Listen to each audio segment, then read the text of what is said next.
Alô, gente de Nova Resende, minha terra querida, minha Vila dos Cafezais. Estamos aqui para mais um Toró de Parpite, na Resende Web TV, essa conversa semanal nossa com as pessoas da nossa terra, que fazem, que transformam, que são importantes na nossa comunidade e nem sempre têm a visibilidade que precisa ter ou que merecia ter. E a Resende Web oferece o canal para essa conversa. É um bate-papo, é um Toró de Parpite, literalmente, com pessoas da nossa cidade, com gente daqui, né? Hoje a nossa convidada é muito especial, é uma pessoa de uma grandeza humana enorme, uma pessoa muito na dela, muito reservada, entendeu? Mas com muita sabedoria, e a gente vai ter oportunidade agora de conhecê-la melhor, inclusive aprender com ela, porque ela é uma mestra. É a amiga Cida Gaspar. Cida, muito obrigado. Muito bem-vinda aqui para conversar com a gente. Eu que agradeço, Luiz, a sua deferência. Não sou tanto assim como você está dizendo. Humildemente, a gente vai tentar responder alguma coisa. E desde já peço perdão para às vezes, para minha ignorância em certos pontos. Mas vou procurar responder da melhor maneira que me for possível, né? Vamos bater um papo. Isso. É uma conversa de amigos. Ótimo. Cida, a gente costuma dizer que a gente precisa apresentar um pouco as pessoas aqui. As pessoas veem a gente, mas não conhecem a gente. Fala um pouco para o pessoal da Resende Web, para a nossa gente, quem você é? Bom, para os mais idosos, acho que todos me conhecem bem. Que eu sou filha da Dona Lourdes Marques, que era irmã do seu Antônio Neca, e família aqui de Nova Resende. Os Necas todos, São Os Antônio Neca, seu João Antônio Neca. Neca, João Neca. Primo do Tião Neca. Isso, prima do Tião Neca. E tem outros primos aí também Vamos dessa cometer família, injustiças, né? Falar nome. Não vou falar o nome de todos, porque eu poderia cometer essa injustiça, sim. Mas é uma família muito querida, que nos deu uma base religiosa, né, do catolicismo, uma base firme. Meu avô era um super católico, super religioso, todos os domingos vinha do sítio. Da onde que era? Era perto da Serra do Forno. Ah, perto da Serra do Forno. Ele vinha a pé todos os domingos, assistia a missa aqui. Era uma pessoa também que, na sua simplicidade, muito sábio. E nos deixou lições de humildade, simplicidade, né, de devotamento à família, né? E meu pai faleceu muito cedo, eu tinha apenas 12 anos quando ele nos deixou. Também era uma família da Mata do Sino, que mudou muito cedo para o Paraná, para fazer a vida lá, colocar a família toda. Muita gente naquela época foi para o Paraná, minha família, minha avó foi para o Paraná. Naquela época foi nos anos 46, por aí, que eles mudaram para o Paraná. Meados da década de 50, todo mundo ia para o Paraná. E toda a família, minha família paterna, se mudou para o Paraná. Então, eu fiquei mais aqui com a família materna, né? Minha mãe, lembro os muito bem da minha mãe. Tuas irmãs ali atrás da igreja. Sua mãe era muito amiga da minha mãe. Minha mãe lutou muito, né? Como você sabe, ela ficou viúva cedo, né? Trabalhando muito, né? Mas sempre foi aquela mãe. Vocês eram três, você, a Lourdes e a Salete, não é isso? Eu, a Ana. A Ana, desculpa, a Ana é filha da Dona Lourdes, a Ana e a Salete. E a Salete. Isto, lembro muito bem. Hoje elas moram, a Salete, em Campo Grande, né? Já é aposentada lá também pela Procuradoria da Justiça, ela foi procuradora da Justiça. Minha irmã Ana mora em Campinas, já com os filhos moços também, já todos, né, cuidando da sua vida, né? E assim como minhas filhas, eu fiquei por aqui, acho que fui a única irmã que permaneci aqui, né? E criei minha família aqui, graças a Deus, estão todos, né, praticamente morando aqui. Todas as moças importantes aí na comunidade. Obrigada pelo importante. Só a mais nova que mora em São Paulo, né, a Viviane, as outras moram aqui. E bom, eu acho que, como eu disse no começo, todas as pessoas mais idosas me conhecem, porque eu trabalhei de 1970, iniciei meus trabalhos no cartório em 1970. Naquela época o cartório funcionava como tabelionato, né, onde se lavrava escrituras, procurações, e também a parte civil, processual. A gente trabalhava também com os inventários, as ações cíveis em geral, né? Até a oficialização da Justiça em 1990, então eu optei pelo Judiciário E fiquei no judiciário como escrivã judicial até 2000, quando aposentei do judiciário. Mas o cartório permaneceu sob minha responsabilidade, da segundo tabelionato. E até hoje eu sou a titular do cartório. Embora minhas filhas, né, assumiram o trabalho, mas eu dou aquela consultoria. Eu fico por detrás, auxiliando naquilo que tem necessidade. É quem manda. É quem manda. Não é mandar, mas foi tentar às vezes, né? Então, uma orientação. É a maturidade, a experiência que pode indicar alguma coisa. Verdade. Mas a nossa conversa hoje, Cida, a gente convidou você para vir aqui, para a gente falar de um papel muito importante que você tem na nossa cidade, como já foi presidente, eu acho que é o termo correto, a coordenadora do Centro Espírita que tem aqui. E a visão sobre o espiritismo, ela é muito deformada de um modo geral. E às vezes até preconceituosa, né? Sim. E o espiritismo tem uma ciência muito grande, além da filosofia, e uma função social, assistencial muito importante. Eu queria que você falasse, explicasse para as pessoas primeiro o que é especificamente o espiritismo. Espiritismo. Segundo Kardec, Allan Kardec, que foi o codificador da doutrina, ele define o espiritismo como uma ciência que trata da natureza, da origem e da destinação dos espíritos e suas relações com o mundo corporal. É uma ciência que diferencia das ciências estudadas nas academias, porque ela estuda o elemento espiritual, né? E essas comunicações, né, dos dois planos. Ela foi codificada por Allan Kardec, que era o pseudônimo de Hippolyte Léon Denisard Rivail. Hippolyte nasceu em 1804, em Lyon, na França. Era um francês. Era um francês. Foi educado na Suíça com o grande educador Pestalozzi.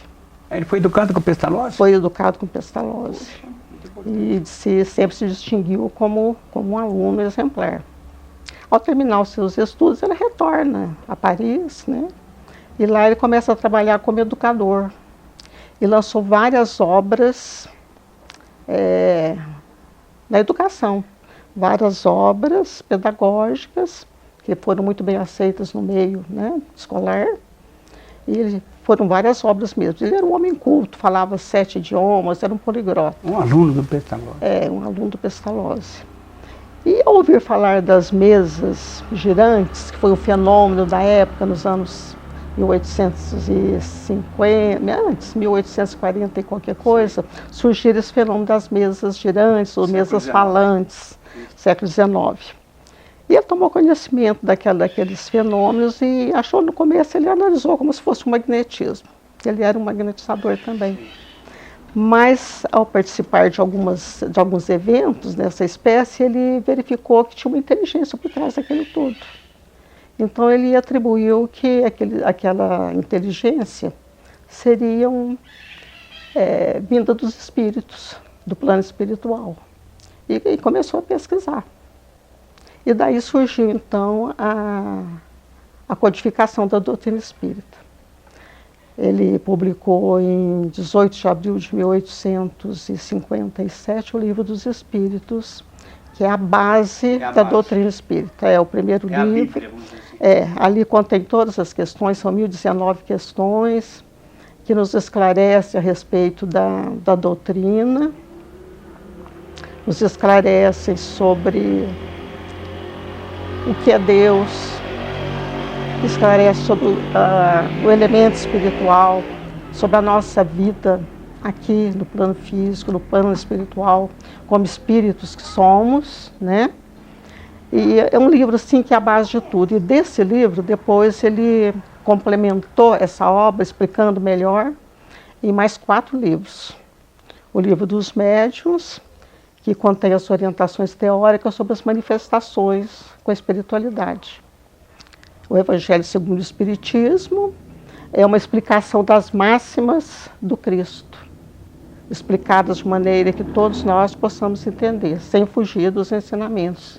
O Espiritismo não ensina nada que o Cristo não ensinou. E, depois do Livro dos Médiuns, veio a Gênese, que trata dos milagres e das predições. e mais o céu e o inferno, que é a justiça divina, segundo o Espiritismo.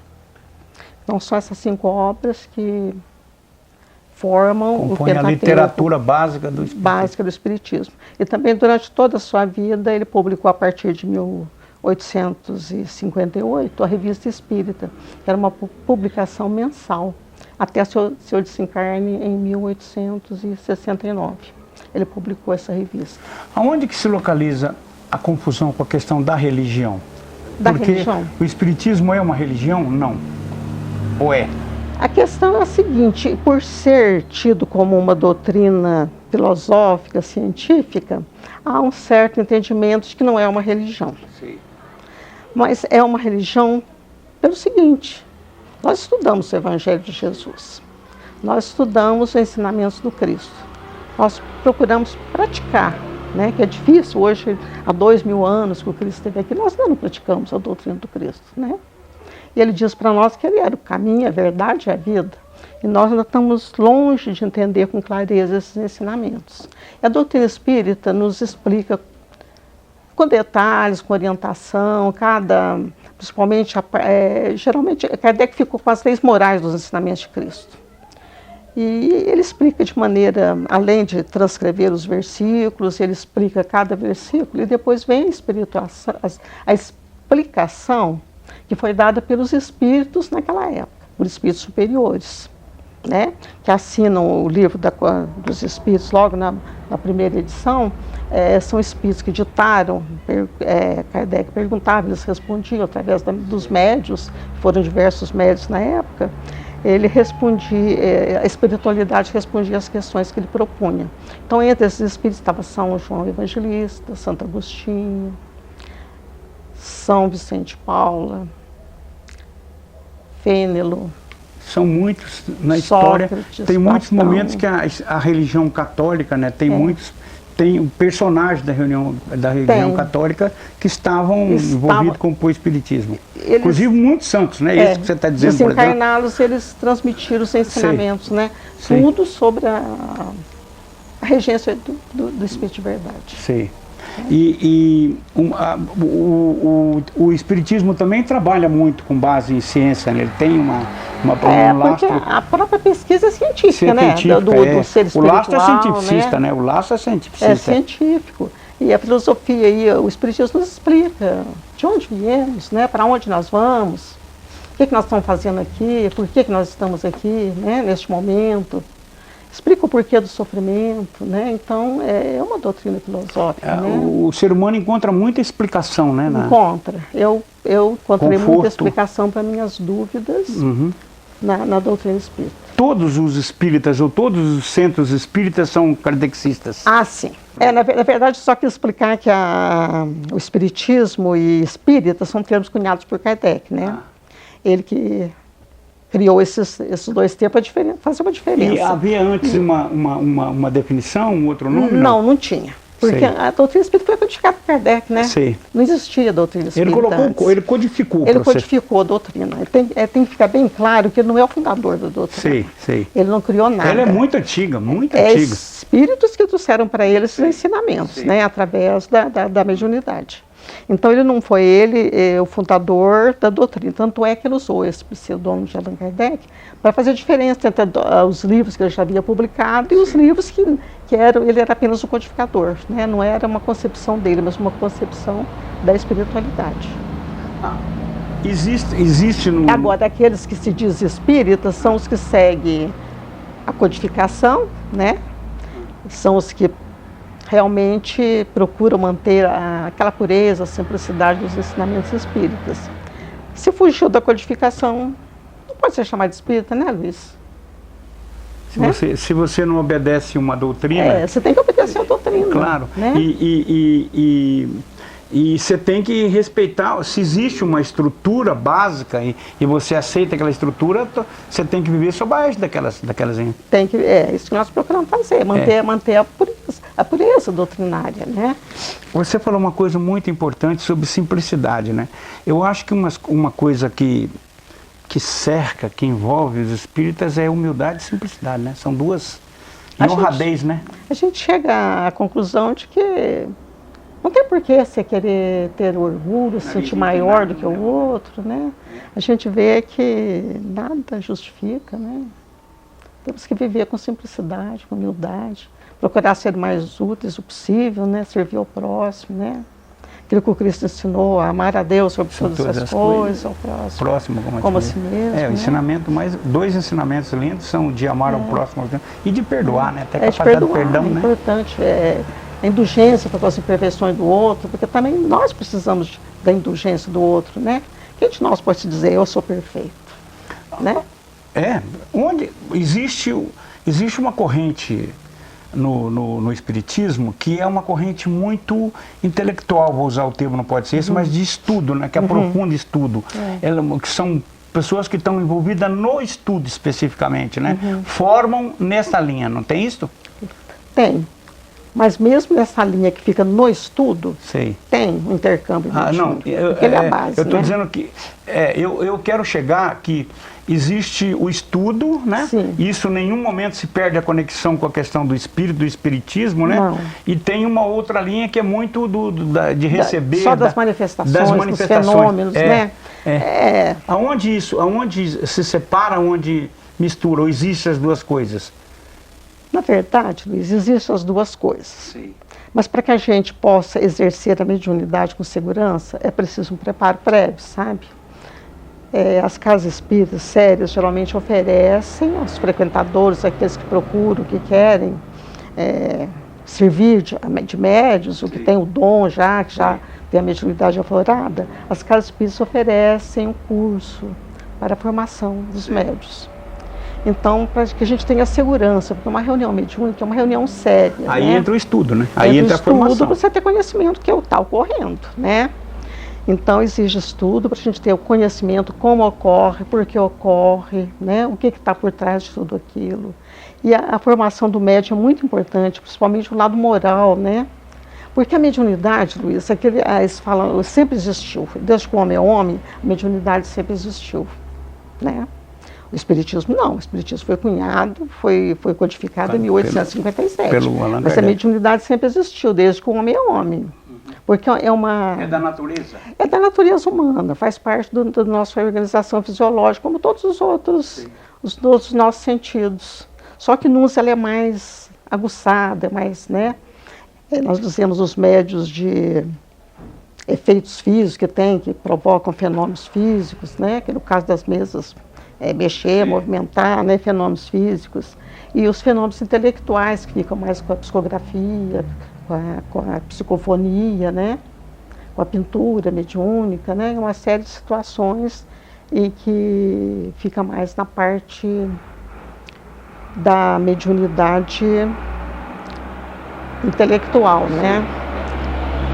Mas a questão de por que tem uns que preocupam mais com a mediunidade, realmente tem pessoas que procuram mais a mediunidade, às vezes mais por curiosidade, por querer resolver problemas pessoais, que ele poderia resolver, né? Sem estar procurando a espiritualidade. O mundo está cheio de gente que está precisando desse imediatismo, né? E aí é um risco muito sério que eles correm, né? Porque como a mediunidade é dada para todos sem distinção, tanto por uma pessoa moralizada como para não tão moralizada. Então pode ser utilizada para o bem e para o mal, né? A gente sabe disso. Por isso, às vezes, há esse preconceito contra a doutrina. Porque a doutrina espírita, como eu falei, é aquele que estuda a doutrina, que procura seguir a doutrina. E a doutrina precisa de estudo, sabe? Para a gente entender Envolve uma responsabilidade muito grande. Uma responsabilidade. Uma reunião mediúnica é de uma responsabilidade muito grande. Nós precisamos de um preparo, né, prévio, precisamos de estar bem sintonizados com o grupo, com a espiritualidade, né, para que tudo ocorra com tranquilidade, né, e respeito, muito respeito. Né? Eu posso tentar traduzir um pouco para ver se eu entendi.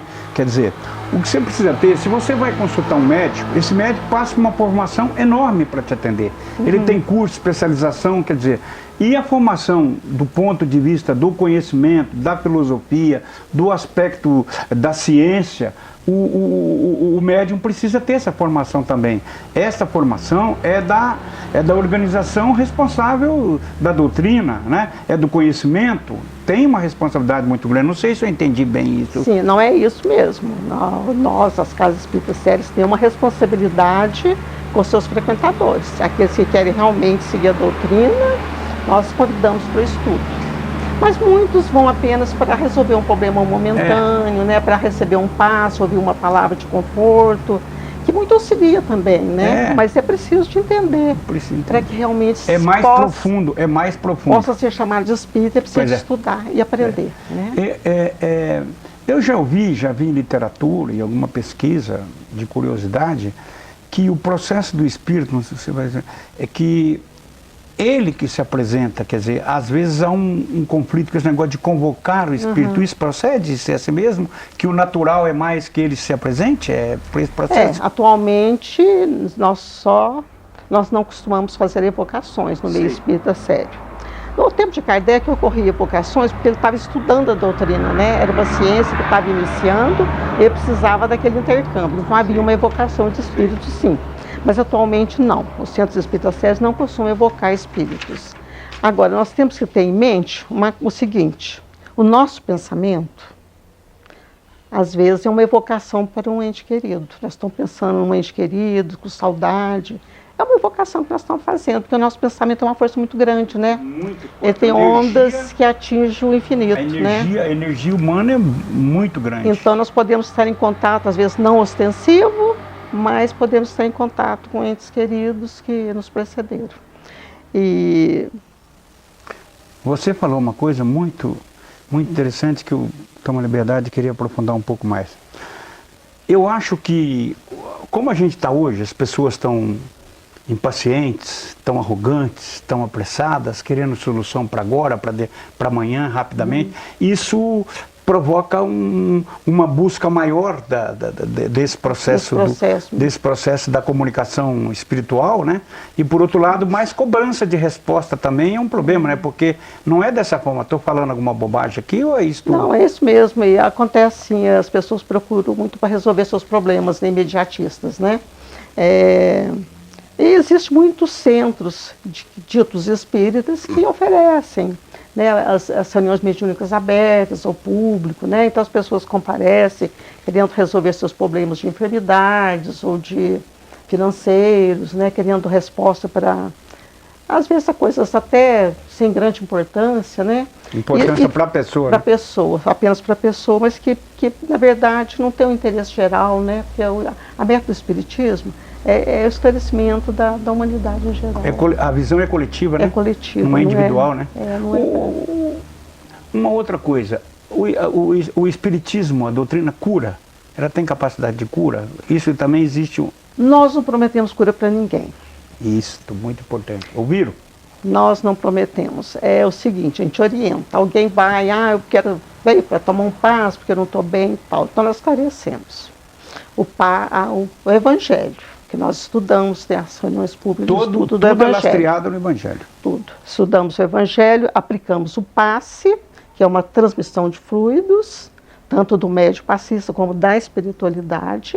É um passe misto, né, que é dirigido pela espiritualidade, que nós somos os intermediários, no caso, e a água fluidificada. Então, é um recurso que auxilia no equilíbrio emocional da pessoa, né? Ajuda ela a entender as dificuldades da vida, as suas enfermidades, e ela passa a aceitar com mais tranquilidade seus problemas. Então, nós dizemos assim que é uma ajuda para a cura, né? É um elemento que pode auxiliar muito a pessoa, né? O seu equilíbrio geral como um todo. Faz bem, né? Faz bem.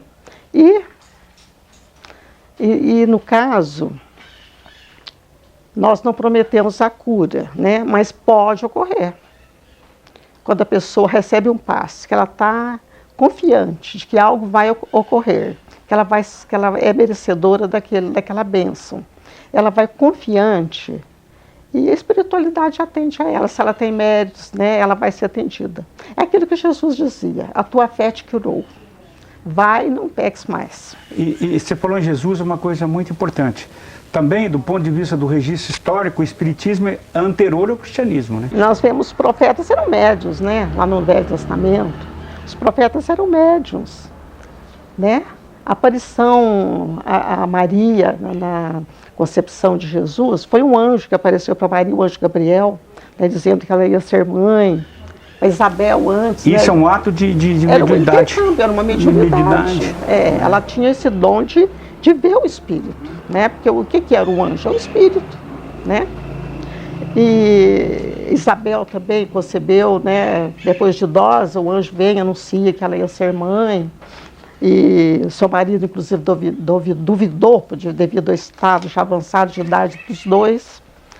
E toda aquela história, né? Revelações. E essas revelações são mediúnicas, né? São espíritos, seres que já tinham esse dom da mediunidade, como eu disse no começo. Todos nós temos um certo rudimento de mediunidade, uns mais, outros menos, né? E desde que o homem é homem existiu a mediunidade, né? Pode-se dizer que o nuclear da doutrina espírita é a reencarnação? A reencarnação é um meio, Luiz. Meio. É um meio. Porque através da reencarnação, a justiça divina é tão bondosa conosco que nos permite ressarcir nossos débitos do passado, nossos enganos, nossos erros do passado. Você vem para corrigir teu passado, né? Então, muita coisa que você passa agora com os sofrimentos, você deve imaginar que não é Deus que está te castigando. Deus não castiga ninguém, mas educa. Então, nós viemos para ser educados. O nosso planeta é considerado uma escola de educação para nós. Através dessa oportunidade, a gente vai refazendo nossas atitudes, nós vamos melhorando, né? A cada encarnação é uma oportunidade nova para você evoluir um pouco mais. E nós temos chamada evolução espiritual. Evolução espiritual. Nós vamos evoluindo vagarosamente. Porque nós somos criados espíritos simples e ignorantes. Para chegar onde nós estamos hoje, nessa condição, nós levamos milênios para chegar aqui. Vamos evoluindo devagarinho. E hoje nós temos uma escala enorme para chegar a ser um espírito E nessa melhor. questão que você falou da mediunidade, de Nossa Senhora, essa coisa toda, por aí a doutrina explica o milagre, né? Isso aí existe uma... São fatos naturais, né? Sei. Que está no organismo humano, essa capacidade de ver o espírito, de conversar com o espírito, né? E tem muitos outros fatos lá no Velho Testamento, por exemplo, tem aquele banquete de Baltazar, onde o rei Baltazar está dando um festejo lá, né? Uma grande festa, um banquete, e apareceu um letreiro lá, que eu não lembro muito bem as palavras certas, mas que ele diz que aquele reino ia ser destruído, o que realmente aconteceu em letras de fogo. Então isso é um fenômeno de escrita direta, que foi estudado por Kardec, escrita direta. Na época de Kardec, até hoje ainda pode ocorrer, mas é muito raro agora. Se dobrava um papel em branco, punha na gaveta, sem nada, sem lápis, sem nada. Fechava e eles ficavam concentrados, no máximo uns 15 minutos.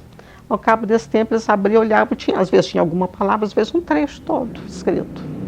Isso com toda a reserva, com todo cuidado, para ver se não tinha nenhuma mistificação ali, né? Se não tinha qualquer coisa que adulterasse aquela realidade do fenômeno, né? Essa capacidade de receber, de escrever, vem nesse processo? Não, a psicografia, ela vem de várias maneiras.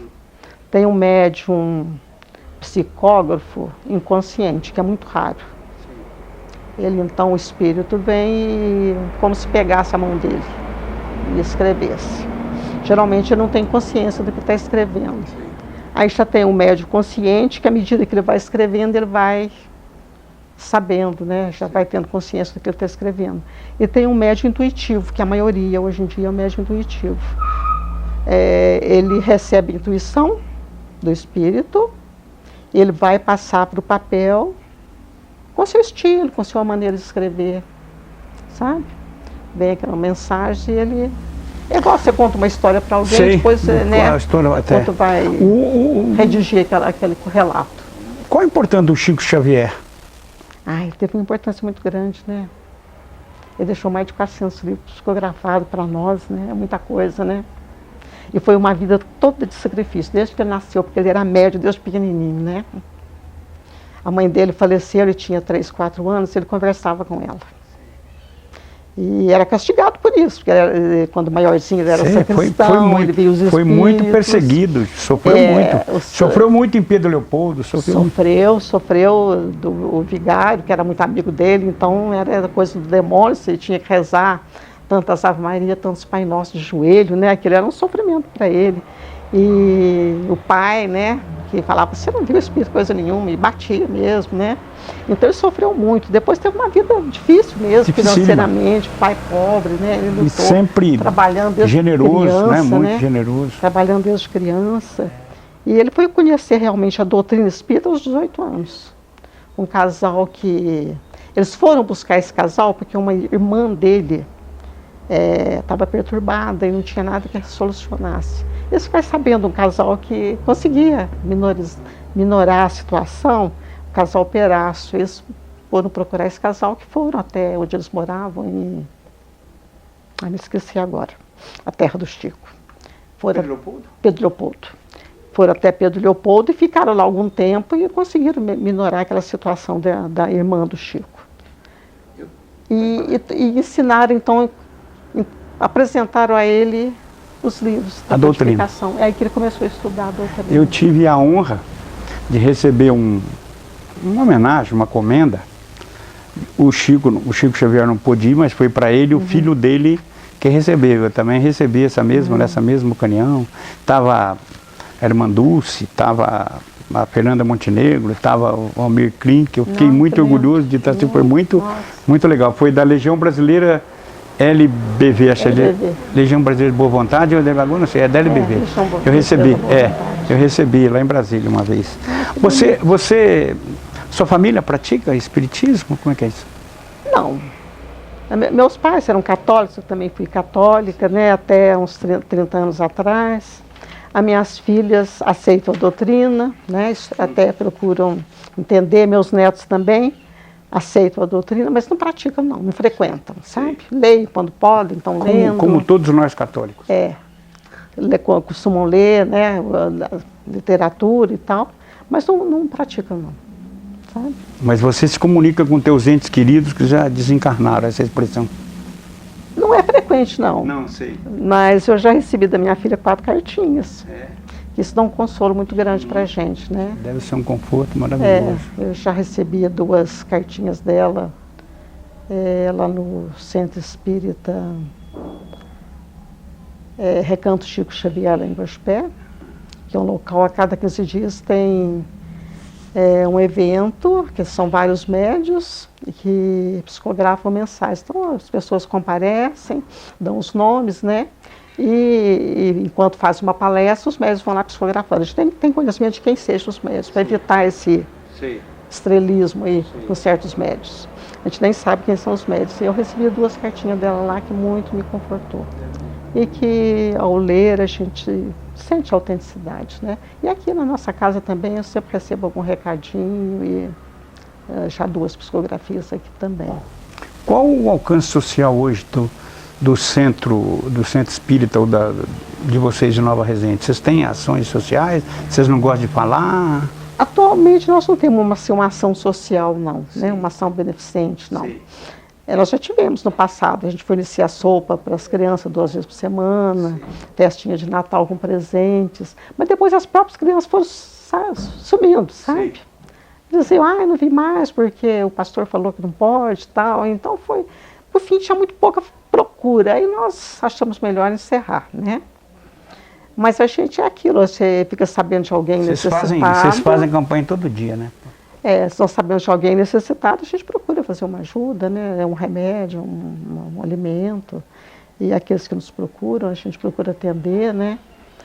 Com os nossos próprios recursos. Chegamos a fazer também a campanha do quilo, que é muito comum, agora não tanto, mas nos anos atrás, a campanha do quilo, que cada semana a gente vai numa rua, né, distribuindo uma mensagem e pedindo 1 quilo de alimento. E nós chegamos a fazer essa campanha, mas depois achamos que nós devíamos fazer com os recursos próprios, né? E hoje a gente procura fazer com os recursos próprios. E a doutrina não tem implicância com as outras religiões, como tem um pouco a religião de vocês, né? A Igreja Católica tem um pouco, os católicos têm um pouco de implicância com vocês, não tem? Infelizmente tem sim. Mas nós não temos não, nós achamos que a minha base, por exemplo, foi o catolicismo. Mas só que eu procurei, eu não tinha resposta para muitas questões, né? E o que eu queria, o que eu precisava. Inclusive com o falecimento do meu filho, uma criança que faleceu aos 12 anos, que sofreu muito, né? Você deve lembrar do Vitor, e eu não encontrava resposta por que de uma criança sofrer, né? É porque Deus quer. Eu achava muito simplista, mas por que Deus quer o sofrimento, né? E aí o Espiritismo me explicou os porquês, e hoje eu entendo. E tem, a gente é da natureza da vida, né? Quando a gente nasce, a gente recebe uma sentença que a gente vai viver e morrer, quer dizer, às vezes isso antecede a gente. Eu acho que é muito dolorido para uma mãe perder filho, né? Não é da natureza. Acho que só os espíritos têm a grandeza de... Não é tão natural assim, não é natural, né? Seja o natural é que os filhos percam os pais. Então eu acho isso de uma grandeza quando há uma compreensão nisso, né? A gente sofre, não vai dizer que... Claro, né? A gente que sofre. Não tem como perder um filho, né? sem dor, né? A separação, mas a gente encontra resposta na doutrina, isso conforta, né? É muito importante. E a oportunidade desse intercâmbio, né? Que é tão lindo, né? Muito bonito. Como é que é organizado? Tem uma organização institucional num centro, hierárquica? Como é que isso não tem? Tem sim. Nós temos o Conselho Espírita Internacional, que foi fundado em 1992 na Espanha, que coordena o Movimento Espírita Internacional, em 1992. Mas a Federação Espírita Brasileira foi fundada muito antes, em 1884, se não me engano. Ela foi fundada para dar apoio aos centros espíritas na época que estavam nascentes, que tinha naquela época muita perseguição, né? E para divulgar a doutrina mesmo. Então, e que até hoje funciona, né? Até hoje a Federação Espírita Brasileira é o órgão máximo aqui no Brasil.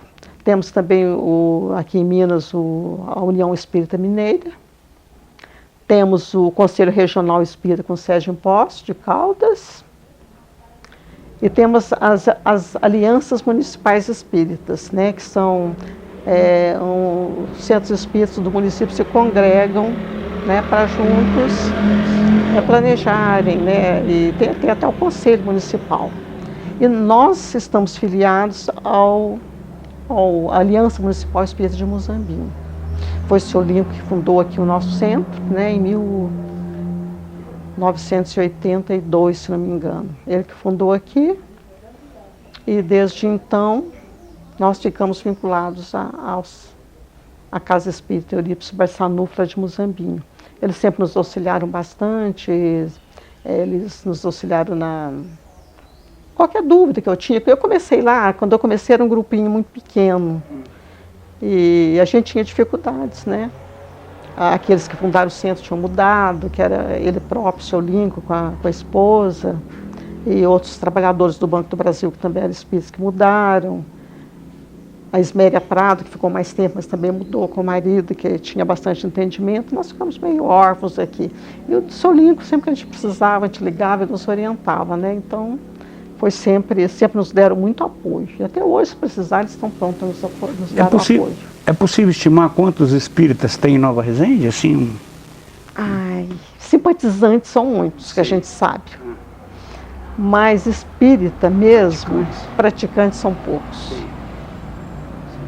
Praticantes são poucos. Na nossa casa, nós podemos contar umas 15 pessoas que são mais firmes.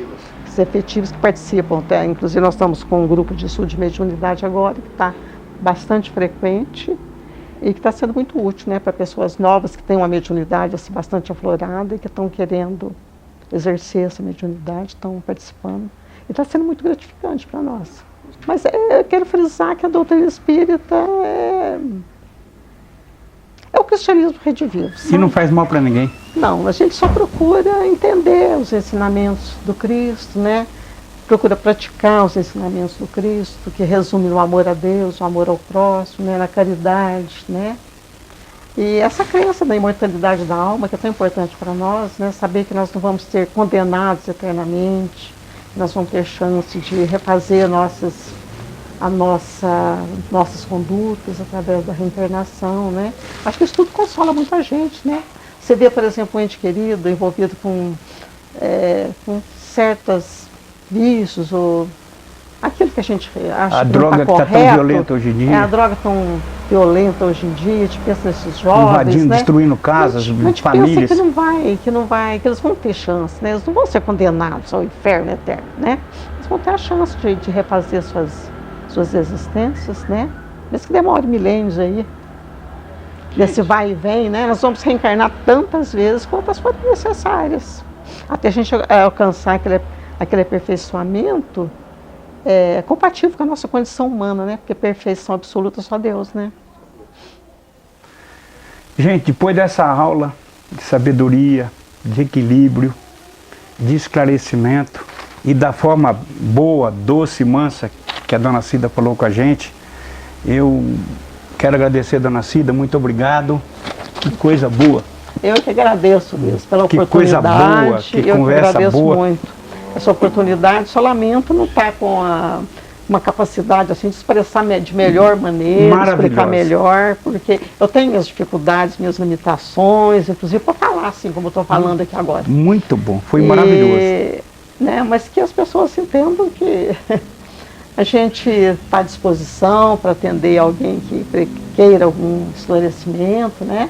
Mesmo em casa, às vezes a gente atende em casa que as pessoas não querem ir no centro, até por esse preconceito que existe, né? Então a gente atende em casa, no centro, né? Todas as quarta-feiras é reunião de estudo de evangelho, reunião pública, né? E tem os grupos de estudo para quem interessar, né? Que são muito importantes, né? Gente, ouviram? Muito obrigado pela atenção. Mais um Toró de Parpite aqui, mais uma oportunidade de conhecer uma pessoa com a densidade da Dona Cida, que veio aqui e nos deu uma aula, né? Uma aula de religião, de bondade, de amor, né? De amor principalmente, amor ao próximo. E a gente termina por aqui esse Toró de Parpite, convidando vocês para o encontro a semana que vem para mais uma conversa aqui na nossa Resende Web. E viva a Nova Resende! Muito obrigado. Obrigada, Luiz, pela oportunidade mais uma vez. Obrigado você por estar aqui, foi uma honra.